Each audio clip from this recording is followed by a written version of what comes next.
नमस्कार दोस्तों, आज मैं आपको अकबर बीरबल की जादुई गधे वाली कहानी सुना रहा हूँ।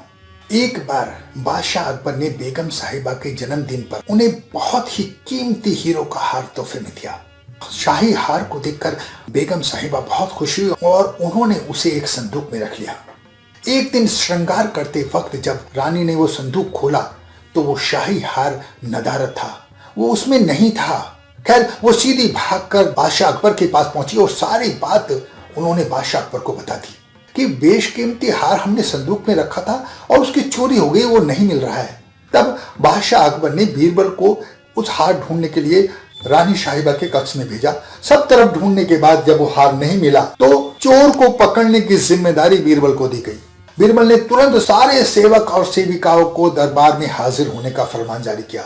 तो कुछ देर में सब लोग वहीं पहुंच गए और बेगम साहिबा और बादशाह अकबर भी दरबार में उपस्थित थे। काफी देर इंतजार करने के बाद जब बीरबल दरबार में नहीं पहुंचे तो इस बात पर बादशाह अकबर को बहुत गुस्सा आया। वो आग बबूला हो गए। वो बीरबल के वहां ना होने पर वहां बैठने का कोई औचित्य नहीं था, ये जानकर वहां से उठ खड़े हुए। लेकिन तभी बीरबल दरबार में हाजिर हो गए और उन्होंने देर से आने के लिए अपनी गलती की माफी मांगी और कहा, जहांपना मुझे माफ कर दीजिए, मैं इस गधे को लेकर आया हूँ। इस गधे की खोज में मुझे काफी समय लग गया। बीरबल के साथ एक गधा था। बादशाह अकबर ने कहा, इस गधे को दरबार में लाने का कारण?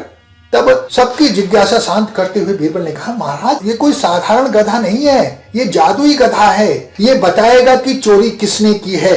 महाराज, मैं अभी के अभी यहाँ आपको चोर पकड़ कर देता हूँ और ये गधा बताएगा कि चोरी किसने की है। उसने गधे को एक कक्ष में खड़ा कर दिया और बाहर आकर घोषणा की कि एक एक व्यक्ति उस गधे की पूंछ पर हाथ लगाएगा, उसे जोर से पकड़ेगा, खींचेगा और कहेगा कि मैंने चोरी नहीं की है। तब गधा ये बता देगा कि चोरी किसने की है। एक सेवक और सेविका उसके पास जाने लगे। सबका नंबर आ गया लेकिन चोर पकड़ा नहीं गया। तब बीरबल ने सबके हाथ आगे फैलाए और सबके हाथों को सूंघने लगा। बादशाह अकबर और उनकी बेगम ये बातें देख रहे थे। बादशाह हैरान थे, उनकी कुछ समझ में नहीं आ रहा था कि सबके हाथ आगे फैलाकर बीरबल सूंघ क्यों रहे हैं। तभी उन्होंने एक आदमी को उसमें से निकाला और जहांपना से कहा, जहांपना, ये व्यक्ति चोर है। तब जहांपना ने कहा, तुम्हारे पास क्या सबूत है इसका नाम चोरी के लिए लगाते हुए? इसने चोरी की है, तुम्हारे पास कोई सबूत है इसका? तब बीरबल ने विनम्रतापूर्वक कहा कि महाराज, ये कोई जादुई गधा नहीं है, ये एक तरीका था चोर को पकड़ने का। मैंने गधे की पूंछ पर एक अलग तरह का इत्र लगा दिया था। इस व्यक्ति ने गधे की पूंछ पकड़ी ही नहीं, बाकी सारे सेवक सेविकाओं ने पूंछ पकड़ी।